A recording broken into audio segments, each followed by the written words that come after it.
자, 이제 우리 함께 말씀 보도록 하겠습니다. 오늘 우리가 함께 볼 말씀은 시편 19편 7절 말씀입니다. 시편 19편 7절 말씀입니다. 한 절이니까요. 같이 한번 읽어 보도록 하겠습니다. 자, 시편 19편 7절입니다. 자, 함께 읽겠습니다. 자, 시작. 여호와의 율법은 완전하여 영혼을 소성시키며 여호와의 증거는 확실하여 우둔한 자를 지혜롭게 하며. 아멘. 우리는 신년 계속해서 말씀의 능력을 경험하라라는 제목으로 하나님의 은혜를 나누고 있습니다. 오늘은 그 두 번째입니다. 세 번째이죠, 그죠? 세 번째, 여호와의 증거는 확실하여 우둔한 자를 지혜롭게 하며라는 말씀을 통해서 오늘 함께 은혜를 나누기를 원합니다. 분당 우리 교회에서 제가 이제 수종구 쪽 교구를 이제 맡았을 때가 이제 코로나 이제 기간이었습니다. 코로나 기간에 이제 많은 분들이 이제 신방할 수가 없었죠, 그죠? 그래서 이제 줌으로 대부분 신방을 하고 또 줌으로 또 많은 분들이 함께 이제 다락방 모임을 이렇게 했었습니다. 쉽지 않은 이제 온라인 사역이죠. 뭐 해봤던 것도 아니고 새로운 막 기계를 써야 되고 막 이해를 해야 되기 때문에 여러 가지 어려움이 많았지만 또 순장님들께서 참 도움을 많이 주셔서 그렇게 이제 다락방들이 또 코로나 기간에도 이렇게 잘 이렇게 진행이 되었습니다. 그래서 이제 너무나 이제 감사한 마음을 가지고 교회가 우리 순장님들에게 이제 자그마한 선물을 좀 주면 좋을 것 같다고 해서 이제 각 교구마다 선물과 편지를 준비해서 이제 순장님들께 이제 찾아가려고 했었어요. 근데 뭐 얼굴로는 뵐 수가 없었고 해서 이제 문고리 신방이라고 하죠. 그래서 각 집마다 돌아가면서 선물하고 편지를 갖다가 이제 문고리에 두고 오는 이제 그런 신방을 하기로 이제 결정을 하고 이제 전도사님하고 저희 교구 전도사님하고 이제 계획을 세웠습니다. 쭉 계획을 세워 보니까 이제 수종구 쪽은 그렇게 이제 넓지가 않아서 하루 만에 이제 순장님들을 쭉 이렇게 돌 수가 있는 거예요. 그래서 이제 코스를 다 정해가지고 계획을 세우고 이제 날을 정해서 이제 돌기를 시작했습니다. 이제 고등동부터 이제 시작해서 이제 딱 이렇게 돌아가는데 처음에는 아주 이렇게 잘 이렇게 계획대로 시간대로 이렇게 착착착 맞게 진행이 되어 가는 거예요. 그리고 이제 고등동 쪽을 이제 다 끝내고 이제 산성동 쪽으로 딱 들어가는데 전도사님이 이제 한 말씀을 하시는 거예요. 목사님, 예, 이랬더니 그 산성역 쪽에 그 산성역 포레스티아 아파트는 주차장이 되게 복잡해서 좀 힘듭니다. 이렇게 이야기를 하시는 거예요. 그래서 제가 전도사님, 제가 지금 교구 몇 년 차인데 웬만한 뭐 대형 그 우리 뭐 아파트 단지 이런 쪽 뭐 제가 주차장 다 이렇게 경험해봤기 때문에 뭐 걱정 안 하셔도 된다고 그래서 이제 전도사님이 순장님께 이제 그 들어가는 그 안내문 받으셨죠? 이렇게 저 뭐 받았고 다 읽어봤죠. 예. 근데 읽었는데 그 읽어도 도대체 무슨 말인지 잘 알 수가 없거든요. 기호들이 많기 때문에. 그래서 그렇게 하고 제가 아마 들어가면서 바로 순장님께서 이야기해 주신 대로 들어가면 뭐 바로 이렇게 신방 바로 이렇게 진행이 될 것 같습니다. 뭐 빨리 끝내고 또 저희들 또 다른 지역으로 가야 되니까는 뭐 여기는 이제 순장님 두 분밖에 안 계시니까 빨리 우리 산성 포레스티아 갔다가 빨리 가시도록 하죠 하고 딱 들어갔는데 들어가면서부터 잘못 들어간 거예요. 들어갔는데 이게 지하 주차장이 제가 생각했던 거하고는 완전히 다른 주차장이에요. 저는 이때까지 경험해봤던 지하 주차장은 2층밖에 없거든요, 지하가. 근데 여기는 P6, P7, P8, P9 막 지하 주차장에 피가 철철철 흘러 넘치는 거죠, 이게. 도대체 이거 어떻게 해야 되지? 5분이 지났어요. 그러니까 제가 아는 기억으로는 이제 지하 주차장은 두세 층밖에 안 되기 때문에 이 P6, P7이 그때는 뭔지 몰랐습니다. 뭐가 있는데 그래서 아래 위로 막 계속 왔다 갔다 했어요. 위에 올라갔다가 다시 내려왔다가 또 다시 내려갔다가 다시 위로 올라갔다가 그렇게 해서 이제 한 5분 정도 지났더니 전도사님이 옆에서 이제 불안한 눈빛, 그죠? 그래 이야기하는 거예요. 목사님, 순장님께 전화를 드리면 어떨까요? 이렇게 이야기하시는 거예요. 이 남자가 물어보는 거 되게 싫어하잖아요. 가오가 있잖아요. 제가 또 이렇게. 그리고 앞에 이야기했잖아요. 이 정도 주차장 걱정하지 마시라고 이제 거의 다 찾아가니까 분명히 찾을 수 있다고 했는데 그러면서 10분이 지나간 거예요. 이제 땀이 이제 막 차에 있는데 땀이 나더라고요. 이렇게 막.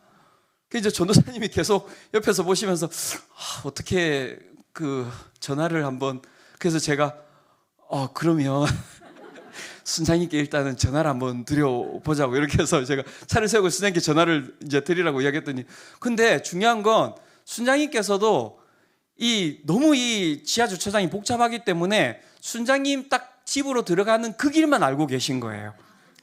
그리고 지하 몇 층에서 들어가야 되는지에 대해서도 순장님도 기억하지 않으시고 그냥 입구에 들어와서 좌회전 해가지고 거기도 들어와서 바로 돌면은 바로 있습니다 이렇게 이제 적어 주셨거든요. 그러니까는 저희가 이제 어려운 게 순장님께서 지하에 내려오셔도 저희는 순장님을 만날 수가 없는 거예요. 이제 속이 이제 타기 시작하는 거죠. 그렇게 하고 또 한번 저희가 알아볼 테니까 순장님 조금만 기다리시라고 하고 또 돌기 시작했어요. 그렇게 하고 20분이 지났습니다. 계속 못 찾는 거예요. 30분이 지나고. 그때 딱 들었던 생각이 뭐였는지 아십니까? 궁금하시죠? 그죠? 아, 이렇게 해서 굶어 죽는구나, 사람이. 저는 지하 주차장에서 굶어 죽을 수 있다는 생각을 그때 처음 했습니다. 도대체 이걸 내가 어떻게 해야 되지?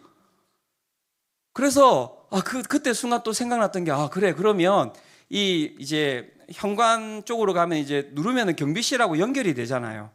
그래서 그러면 지하 현관 쪽으로 가서 어디 동의하고 상관없이 가서 현관 쪽에 가서 그쪽에 이제 경비실 문을 누르면은 일단은 괜찮겠다고 해가지고 일단 주차를 해놓고 나가가지고 이제 지하 현관 쪽으로 걸어가서 딱 경비실을 누르려고 하는데 유레카! 그때 새로운 세상이 펼쳐졌습니다. 그 지하 현관 옆에 딱 봤더니 거기 주차 그 안내 게시판이 그게 딱 있는 거예요. 한번 보여주시겠습니까? 사는 분도 몰랐을걸요, 이거 있는지? 여기에? 보시면 알겠지만 저 위에는 제가 이제 다 지어놨어요. 왜냐하면 이게 정보가 나갈 수 있으니까. 지하 7층하고 8층은 이 주황색 동 한 동만 들어갈 수 있는, 한 동은 이 지하 7층하고 8층만 가야지만 들어갈 수 있는 거예요. 그러니까 이게 다 나와 있는 게 이 색깔이 뭐냐면 이게 30 몇 개 동이 있거든요. 그러니까는 각 동마다 그 지하 주차장이 들어가는 그 층수가 다른 거예요. 어떤 데는 지하 4층으로 가야지만 되고, 어떤 데는 지하 1층하고 2층하고 3층만 사용할 수 있고, 어떤 데는 지하 2층하고 3층만. 여기가 한 4,000세대가 되니까 여러분 한 집당 곱하기 차 2 하면은 8,000대가 안에 왔다 갔다 한다는 거잖아요. 그러니까 지하를 갖다가 엄청 깊게 파놓은 거죠. 여러분, 사막을 경험하고 싶으십니까? 광활한 바다를, 우주를 경험하고 싶다면 포레스티아 101동을 찾아러 그냥 가시면 됩니다. 그러면 정말 3일 동안 찾아도 못 나오실 겁니다. 아마 이렇게. 예. 제가 이 경험을 하면서 제가 얼마나 저에 대해서 어떤 생각을 하게 되냐면, 정말 제가 미련하다는 생각을 첫 번째 했습니다. 미련한 게 무엇이냐면, 일단은 제가 들어와서 막 돌아버리니까 제가 어디로 일단은 들어왔는지를 알지를 못해요. 그러니까 시작점도 모르고 끝점도 모르는 채 계속 차가 돌아가는 거예요.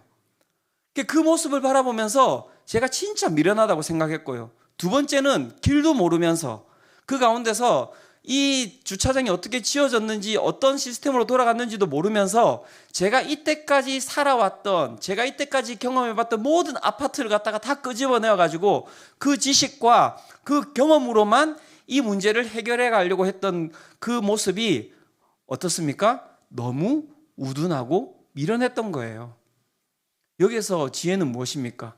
지혜는 주차 안내 게시판이 지혜 아닙니까? 그렇죠? 예, 주차 안내 게시판은 여러분 확실하여서 우둔한 자를 지혜롭게 만드는 거예요. 그것을 아는 것과 알지 못하는 것이 인생 가운데 너무 여러분 큰 차이를 벌여주는 것을 제가 그때 안 것입니다. 제가 이제 경험을 다시 생각하고 되살리면서 우리의 인생을 살펴봤는데, 사랑하는 성도 여러분, 우리의 인생도 그렇지 않습니까? 우리의 인생 가운데 정말 우리가 열심히 살아가고 있고, 우리가 열심히 무언가를 하고 있지만 무엇 때문에 내가 열심히 하고 있는지 여러분 잘 모르는 채 그냥 불안하고 두렵기 때문에 열심히 살아가고 있는 거잖아요, 지금. 어떻습니까? 여러분들의 삶 가운데는 여러분 이 주차 안내 게시판이 있습니까? 없습니까? 그러니까 이것이 있는 것과 이것이 없는 것의 그 삶이 너무나 확연한 차이를 가지고 있는 것이지요. 유튜브를 제가 보는데 맨날 본다 이게 아니라 유튜브를 제가 살펴보는데 그 강의 하나가 이렇게 딱 눈에 들어온 겁니다. 한 교수님이 나와서 이제 세바시 아죠, 세바시 이제 강의를 하시는데 그 제목이 저한테 확 들어왔던 것 같아요. 그 교수님이 하시는 강의 제목이 무엇이냐면 불확실과 불안의 시대에 누가 나를 보호해 줄 수 있을까? 불확실과 불안의 시대에 누가 나를 보호해 줄 수 있을까? 여러분, 누가 우리를 보호해 줄 수 있습니까? 제가 너무 궁금한 거예요.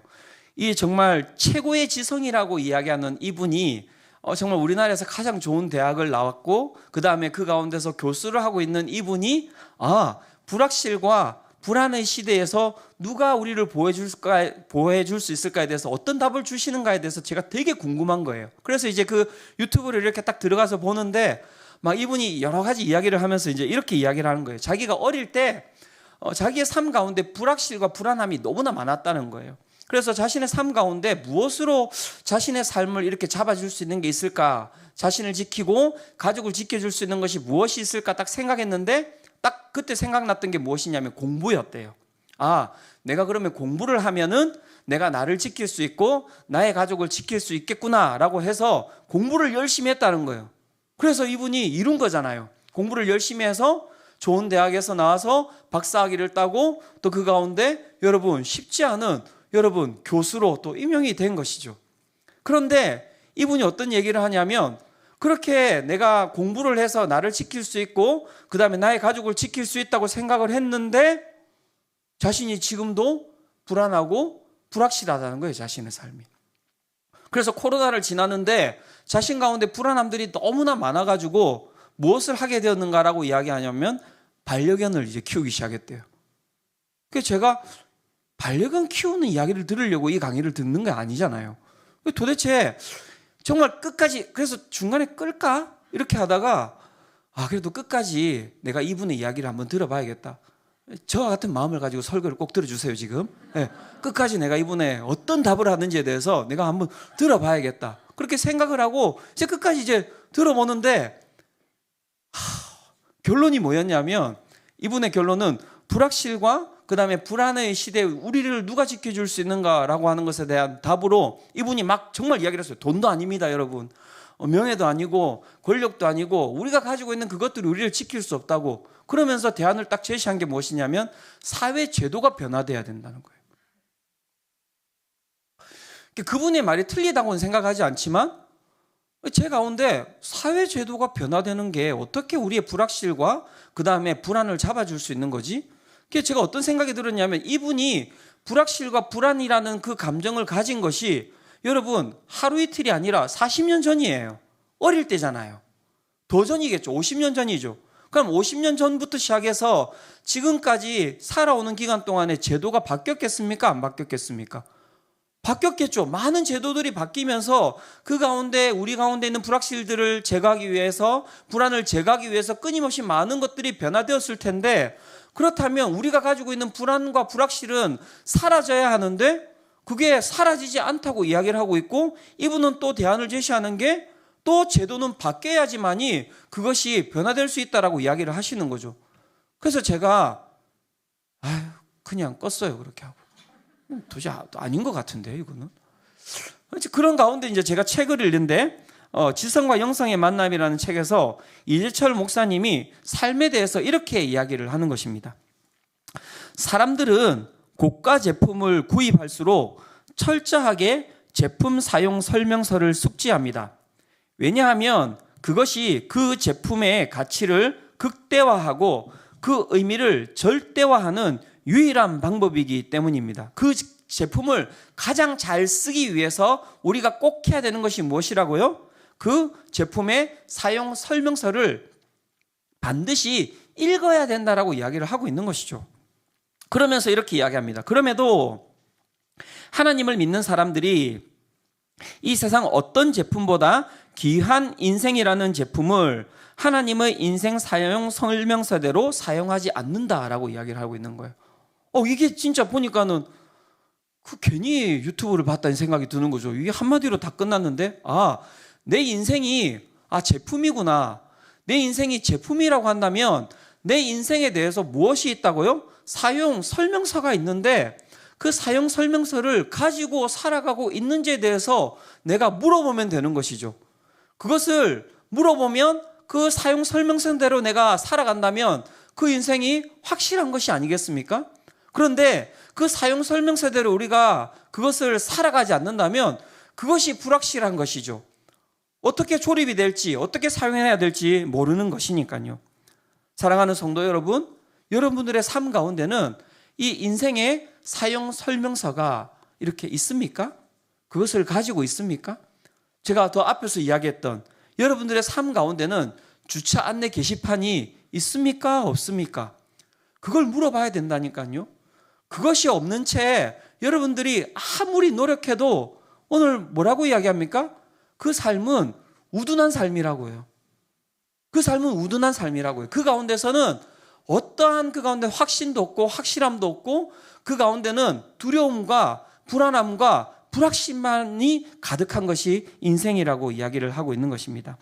오늘 우리가 보는 이 말씀이 말씀의 능력을 무엇이라고 이야기하고 있습니까? 그 말씀의 능력을 우리의 우둔함에서 그 지혜, 인생 사용 설명서로 이끌어가는 것이 말씀이라고 이야기를 해주고 있는 것입니다. 시편 19편 7편을 다시 한번 같이 읽어보도록 하겠습니다. 함께 읽겠습니다. 자, 시작. 여호와의 율법은 완전하여 영혼을 소생시키며 여호와의 증거는 확실하여 우둔한 자를 지혜롭게 하며. 자, 지난주에 저희가 봤던 게 여호와의 율법은 완전하여 영혼을 소성시킨다. 말씀의 능력이 무엇인가라고 이야기했을 때 우리의 영혼을 여러분 생명력 있게 만드는 것이 말씀이라고 이야기를 했었습니다. 이제 또 성경이 이렇게 이야기합니다. 여호와의 증거는 확실하여 우둔한 자를 지혜롭게 만든다라고 이야기를 하고 있습니다. 여기서 이야기하는 증거는 증거궤를 이야기하는데요. 그 이스라엘 백성들이 가지고 다녔던 그 증거궤 있잖아요. 그 증거궤 안에는 무엇이 들어있습니까?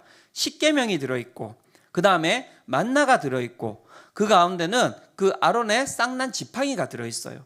그 증거궤가 가지고 있는 가장 큰 의미는 무엇이냐면 첫 번째는 십계명에 대한 부분입니다. 율법에 대한 부분을 이야기하는 것이고요. 더 큰 의미로는 하나님이 이야기하는 모든 말씀을 이야기하는 것입니다. 그래서 여기서 이야기하는 여호와의 증거라고 할 때 이 증거는 무엇을 이야기하냐면 말씀을 이야기하는 것이고요.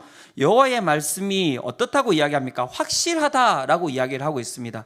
여기서 이야기하는 확실하다라고 하는 뜻은 무엇이냐면 보증합니다라는 뜻입니다. 보증은 무엇입니까? 확실하지 않다면 내가 책임을 지겠다라고 하는 것이 보증이죠. 그래서 여호와의 말씀이 지금 무엇을 보증하고 있다고 이야기합니까? 우둔한 삶을 갖다가 지혜롭게 하는 삶으로 바꾸는 것을 갖다가 보증하고 있다라고 이야기를 하고 있는 것입니다. 사랑하는 성도 여러분, 확인해 보세요. 확인하셔야 됩니다. 그래서 따질 수 있는 게 지금 나온 거잖아요. 여호와의 말씀을 우리가 읽으며 나아갈 때 그 말씀이 우리의 삶을 어떻게 변화시킨다고요? 우둔한 삶에서 갈 바를 몰라 하는 불안하고 불확실한 삶에서 우리의 삶이 확실한 삶으로 지혜로운 삶으로 변화되게 한다라고 말씀이 이야기를 하고 있는 것입니다. 이 말씀을 믿으시기를 축원합니다. 그렇다면 여기에서 이야기하는 그 지혜, 말씀이 우리를 그 우둔함에서 지혜로 이끌어 간다고 이야기하는 그 지혜는 무엇을 뜻하는 것일까요? 그것은 무엇이냐면 첫 번째, 그 지혜는 하나님을 아는 것이라고 이야기를 하고 있습니다. 잠언 1장 7절입니다. 잠언 1장 7절을 같이 한번 읽어보도록 하겠습니다. 자, 시작. 여호와를 경외하는 것이 지식의 근본이거늘 미련한 자는 지혜와 훈계를 멸시하느니라. 자, 여호와를 경외하는 것이 지식의 근본, 지혜의 근본이라고 이야기를 하고 있습니다. 왜 하나님을 아는 것이 지혜입니까? 왜 하나님을 아는 것이 지혜입니까? 왜 하나님을 아는 것이 우둔함에서 지혜로 나아갈 수 있는 길이 되는 것입니까? 그것은 그가 우리를 만드셨기 때문이에요. 하나님이 우리를 만드셨기 때문에 여러분, 우리의 삶을 가장 잘 인도해 주실 수 있는 분, 우리의 삶 가운데 진정한 사용 설명서를 제시해 줄 수 있는 분은 누구십니까? 하나님이신 거예요. 하나님만이 여러분들의 삶을 지도해 줄 수 있는 것입니다. 여러분들의 삶을 이끌어 줄 수 있는 거예요. 부모님이, 옆에 있는 지혜로운 사람이, 여러분, 그 사람들이 여러분들의 삶을 인도해 줄 수 있는 것이 아니라 하나님을 만날 때, 하나님을 알 때 우리는 그 가운데 우리의 삶의 인생의 사용 설명서를 받게 되는 것이라고 이야기를 하고 있습니다. 기독교는 인간의 죄에 대해서 이야기하는 종교입니다. 죄 이렇게 이야기하면 사람들이 상당히 불쾌해하죠. 난 죄 지은 적 없는데. 그런데 우리가 이야기하는 죄와 세상에서 이야기하는 죄가 다르죠. 우리가 이야기하는 죄는 무엇을 이야기합니까? 우리가 이야기하는 죄는 하나님과 인간의 분리됨, 그것을 우리는 죄라고 이야기를 합니다. 그런데 그 죄라고 이야기하는 그 단어가 되게 재미있는 단어입니다. 그 단어가 헬라어로는 하마르티아라고 이야기를 하는데요. 그 뜻이 무엇이냐면 활을 쏘는데 관역을 벗어남이라는 뜻입니다. 활을 쏘는데 관역을 벗어남. 우리가 살아갈 때 우리 인생의 목적이 무엇입니까? 활을 쏘아서 그 가운데 관역의 정중앙을 맞추는 것이 우리 인생의 목적이잖아요. 그죠? 아닙니까, 여러분? 그런데 죄가 무엇인가라고 이야기할 때 활을 쏘았는데 그 활이 관역에 맞지 않는 것이 죄라고 이야기를 하는 것이죠. 즉, 무엇을 이야기하는 것입니까? 하나님으로부터 벗어난 인생은 아무리 자신이 힘을 써서 모든 것을 다 사용할지라도 자신이 관역을 맞추고자 하는 그 관역을 절대 맞출 수 없다라고 성경이 이야기를 하고 있는 것입니다. 그게 우둔한 인생이에요. 아무리 내가 힘을 쓰고 아무리 내가 능력을 가지고 모든 것을 다 가지고 있다 할지라도 하나님과 분리된 그 인생은 아무리 활을 쏜다 할지라도 관역을 맞출 수 없는 거예요. 제가 앞에서 경험했던 주차장을 돌아다닐 수밖에 없는 겁니다. 그래서 로마서 3장 23절은 이렇게 이야기합니다. 모든 사람이 죄를 범하였음에 하나님의 영광에 이르지 못하였더니. 그래서 말씀이 능력인 거예요. 왜 말씀이 능력입니까? 디모데후서 3장 15절이 그 우둔함의 인생, 그 활을 쏘았는데 절대 관역에서 맞출 수 없는 그 인생을 변화시키는 능력이 말씀에 있다라고 이야기를 해주고 있거든요. 디모데후서 3장 15절 이 부분은 같이 한번 읽어보도록 하겠습니다. 자, 시작. 또 어려서부터 성경을 알았나니 성경은 능히 너로 하여금 그리스도 예수 안에 있는 믿음으로 말미암아 구원에 이르는 지혜가 있게 하느니라. 예, 여러분 뭐라고 해야 합니까? 이 말씀이 뭐라고요? 우리의 그 죄 가운데서 벗어나서 구원에 이르는 지혜가 있게 하는 것이 말씀이라고 이야기하는 것입니다. 그래서 사랑하는 성도 여러분, 오늘 집에 가서 말씀을 읽으시기를 축원합니다. 말씀을 읽을 때 우리가 하나님을 알게 되고 구원을 받음으로 말미암아 내 인생의 사용 설명서를 받게 된다는 거예요. 믿으십니까? 야, 이 얼마나 복된 소식입니까? 그런데 이렇게 침울해 계세요. 왜 이렇게? 너 다 알고 있는 거 이야기하고 있네 또 이런 건 아니죠? 네, 여러분 기쁘시지 않으세요? 내 인생 계획서를 내가 발견하게 됐다고요. 그 기쁨을 누리고 싶다면 다시 이야기 드립니다. 포레스티아로 가세요. 거기서 백일동을 찾아가세요. 그러면 주차 안내 게시판에 정말 그 소중함이 뭔지 저처럼 뼈저리게 느낄 수 있고요. 그래, 이거 하나만 있으면 돼. 그래, 이 말씀 하나만 있으면 돼. 그러면 내 삶이 정말 혼란스럽지 않고 불안하지 않고 확실한 길을 갈 수 있구나. 그 느낌을 느낄 수 있다니까요. 그냥 우리 수정빛교회 성도들 다 거기서 헤매고 있는 거 아닌지 모르겠습니다. 19세기 문예 정신을 대표하는 독일 시인이 있습니다. 하인리히 하이네라고 하는 시인이 있는데요. 아주 유명한 시인이죠, 그죠? 이 시인이 이렇습니다. 이 유대인이었는데도 불구하고 자신의 절대신인 하나님을 버리고 이 시인은 히랍 신을 갖다가 믿었다고 합니다. 주피터, 그 다음에 비너스 이런 신들을 믿었다는 겁니다. 그가 너무너무 그 신을 좋아했고 그 신을 항상 숭배하며 살았는데 그가 이제 죽기 전에 어떤 일이 있었냐면은 르브르 박물관에 이제 비너스 상이 있잖아요. 아시죠? 르브르 박물관. 가보셨습니까? 예. 루브르 박물관 가면 비너스가 있는데 비너스가 어떤 상입니까? 팔이 다 잘려 있죠. 그래서 이렇게 몸만 있습니다. 그죠? 팔이 잘려 있는 채로. 그래서 이 자신이 이제 죽음 앞에 놓여서 그 비너스 상을 자신이 평생 동안 이렇게 섬겨왔던 신이니까요. 그 상을 이렇게 딱 보고 있는데 그 비너스 상이 자신한테 이렇게 이야기하는 것처럼 들리더라는 거죠. 너는 나에게 매달리는데 나는 너를 구할 힘이 없어. 나는 팔이 없지 않냐. 너를 안아주고 싶은데 팔이 없어. 너희들과 너무나 차원이 같아. 같이 울어주고 같이 슬퍼해줘도 너희들을 끌어안아 줄 수가 없어. 그때 하이네의 마음 가운데 또 다른 마음이 하나가 불쑥 찾아오더라는 것입니다. 어떤 마음이 찾아왔냐면 인간이 못하는 것, 잡신들이 못하는 것, 두 팔을 뻗어 우리를 끌어안는 것, 그분은 여호와 하나님 한 분밖에 없다라는 그 마음이 자기 가운데 확 들어오다라는 것입니다. 사랑하는 성도 여러분, 우리를 안아줄 수 있는 분, 우리를 이끌어 가실 수 있는 분, 그분은 여호와 하나님 한 분밖에 없음을 믿으시기를 축원합니다. 예, 그래서 믿는 거예요. 그래서 지금도 자꾸 제 설교를 들으면서 막 이해하려고 하시고 막 지금 설교 들으면서 감동하시려고 하시는 분들, 그 이해와 감동을 내려놓으세요. 진리는 믿는 거예요. 제가 그 주차장에서 여러분 오늘 주차장 너무 많이 나오네. 주차 안내 게시판을 딱 봤을 때 여러분 그걸 이해했겠습니까? 이해하는 게 아니라 그 판을 그냥 제가 믿는 거예요. 막 보면서 막 감동하고 이랬겠습니까? 그게 아니라 그냥 이해와 감동을 내려놓고 믿음으로 그냥 거기서 가라는 곳으로 그 층으로 가는 거예요. 진리를 받아들인다는 것은 바로 이것을 이야기하는 것입니다.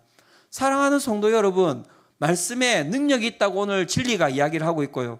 그 말씀의 능력은 우리의 우둔함 가운데서 우리를 지혜로 이끌어가는 능력이라고 이야기하고 있습니다. 선포하고 있습니다. 그것을 믿으십니까?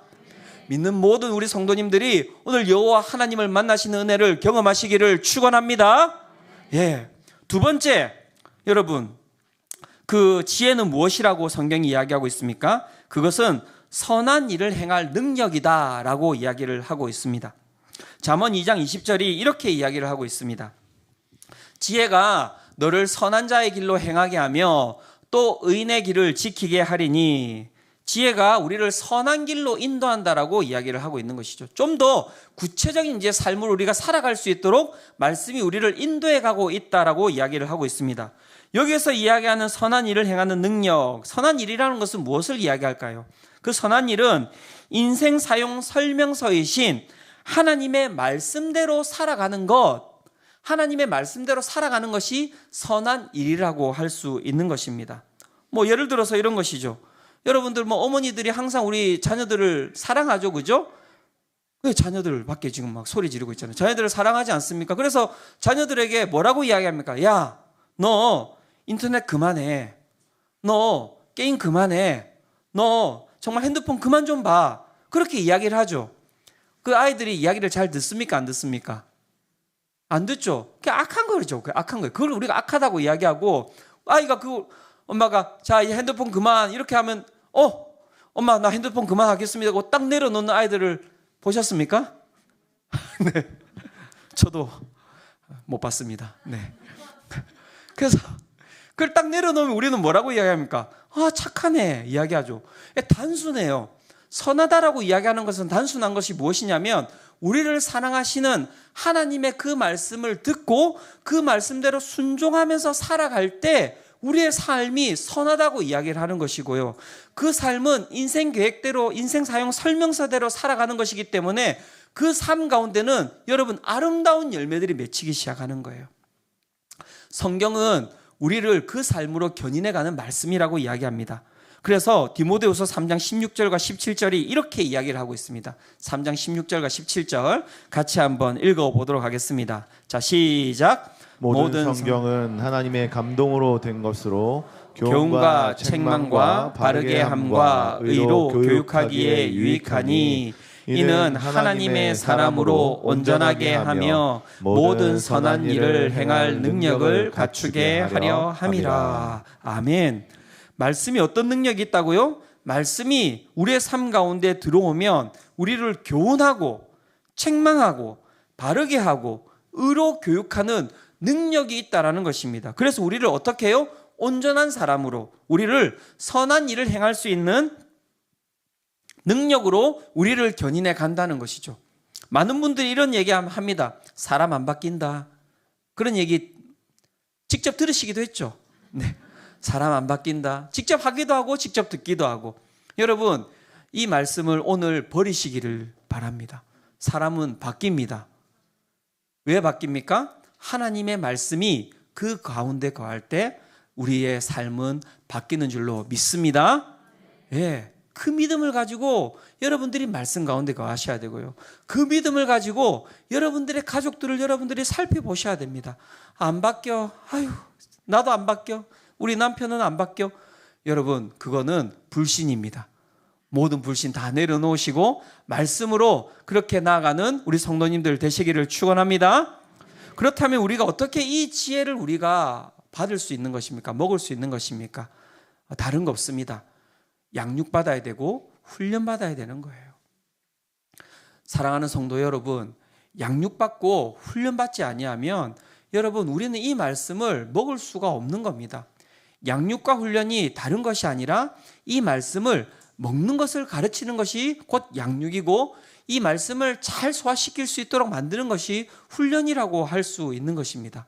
오늘 우리가 1:1 이제 양육, 오늘 수료식을 하지 않습니까?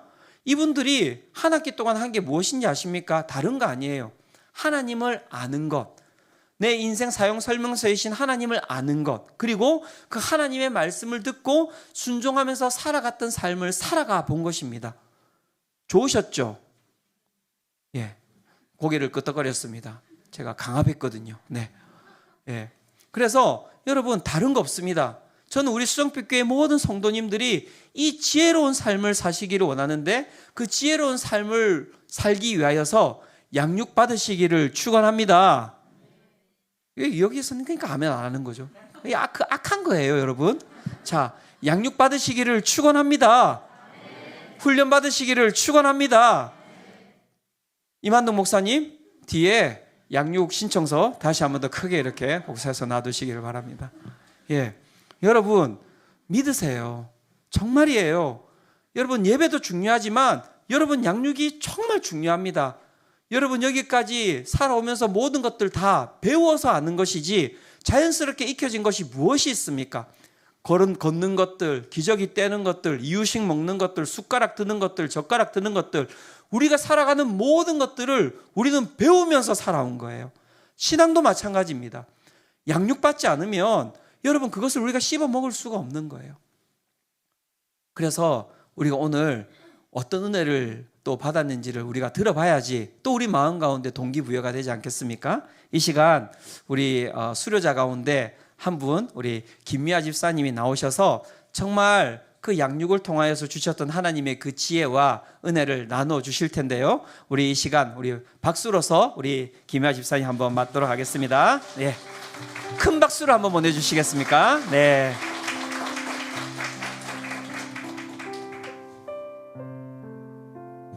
안녕하세요.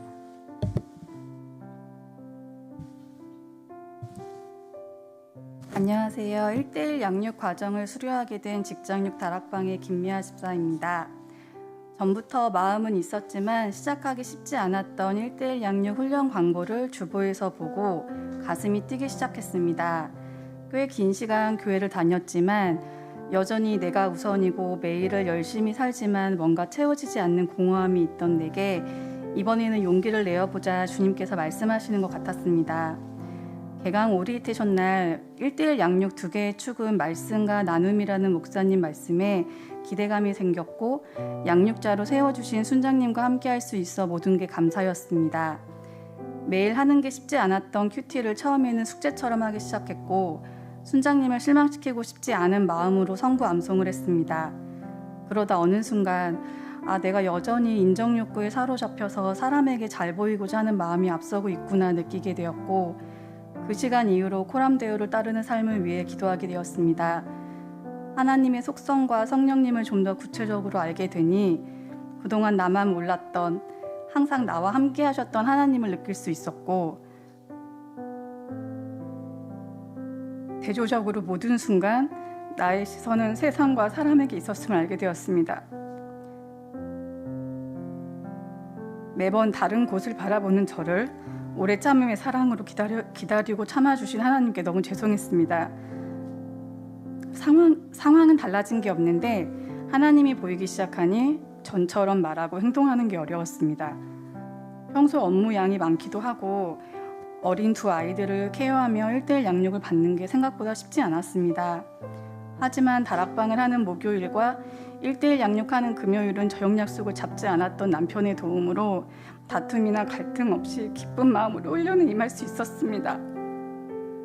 하지만 하나님과 친밀해지는 걸 극도로 싫어하는 사탄이 가만히 있을 리가 없었죠.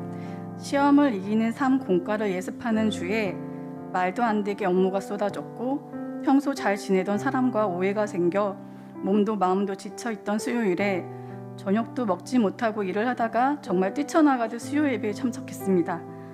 자리에 앉자마자 그냥 눈물이 쏟아졌고 기도도 잘 나오지 않아서 하나님만 없이 외쳤습니다. 처음 참석했던 수요 예배였는데 담임 목사님 말씀대로 주일 예배와는 다르게 주여를 한 번이 아닌 3창 5창까지도 하셔서 하나님을 더 깊이 만날 수 있었습니다. 그동안 잘해왔는데 속에서 알 수 없는 분노와 억울함이 치밀었습니다. 그때 그 주의 암송 구절이었던 고린도전서 10장 13절 말씀이 떠올랐습니다. 사람이 감당할 시험 밖에는 너희에게 당한 것이 없나니 오직 하나님은 미쁘사 너희가 감당치 못할 시험 당함을 허락치 아니하시고 시험 당할 즈음에 또한 피할 길을 내사 너희로 능히 감당하게 하시느니라. 내게 피할 길을 이 예배로 인도하셨구나. 집에 있었다면 그 분노와 짜증이 모두 아이들과 남편에게 갔을 텐데 성숙하게 내 감정을 컨트롤할 수 있었고, 예배 때 주신 은혜로 밤에 남은 업무를 할 수 있었습니다. 교재에서 봤던 시험을 이기는 방법으로 말씀과 경건 생활이라 하셨는데 그것을 몸소 체험하니 훨씬 큰 가르침으로 다가왔습니다. 어느덧 시간이 지나 1:1 양육이 끝나고 간증문을 제출하라 하셔서 가족들에게 떨리는 마음으로 물었습니다. 이 훈련을 하고 내가 달라진 게 조금이라도 느껴지냐고, 없으면 없다고 솔직히 말해도 좋다고. 남편은 많이 온화해진 게 큰 변화라면서 근데 아직 멀었지, 2번은 더 해야 할 것 같은데 라고 얘기해 주었습니다. 순간 부끄러웠지만 너무나 전곡을 찌르는 말에 그래 이제 시작이지, 내가 어떻게 살아야 할지 방향을 알게 됐으니 분별하며 하나님의 뜻대로 살면 되는 거야 라는 생각이 들었습니다. 이 훈련을 받았다고 바울이 예수님을 만나 드라마틱하게 바뀌었던 그런 결과를 내심 기대했었나 봅니다. 하지만 가족들에게 솔직하게 나는 어떤 엄마인지 어떤 아내인지 물어볼 수 있을 만큼 우리 가족의 관계가 그리고 내 영혼이 건강해진 것 같아서 그동안 감사했습니다. 그리고 우리 순자님이 떠올랐습니다. 내가 뭐라고 나를 양육하시겠다고, 그 피고된 일상에서도 나를 공부를 하셔서 저를 가르치시고 격려해 주시고 하나님 앞에서 그 순종의 모습이 얼마나 귀한지 알기에 16주의 모든 시간이 감사했습니다. 매일 하려고 노력했던 큐티를 통해 하나님이 위로하심을 느꼈고, 성경 공부를 할 때면 하나님을 알아가는 기쁨이 있었고, 나의 탓을 하며 더듬더듬 암송을 할 때면 하나님의 말씀이 꿀보다 더 달다고 했던 다윗의 고백을 조금은 공감하게 되는 시간이었습니다. 요한복음 12장 24절 말씀에 한 알의 밀이 땅에 떨어져 죽지 아니하면 한 알 그대로 있고 죽으며 많은 열매를 맺느니라 하셨는데, 하나님의 뜻에 순종해서 아무 죄 없는 예수님이 십자가를 지신 것처럼 나의 열매 맺음을 위해 내 모든 것이 죽어야 함을 알기에 아직은 많이 부족하지만 하나님이 기뻐하시는 삶을 추구하며 하나님을 의식하며 살고자 합니다. 아직도 나의 의가 너무 강하고 나의 쓴뿌리가 너무 깊지만 하나님께 매달려서 고쳐달라고 기도하고 있습니다. 주께 범죄하지 않기 위해 주의 말씀을 내 마음에 잘 두고 들은 말씀을 지키려 노력하며 살겠습니다. 감사합니다.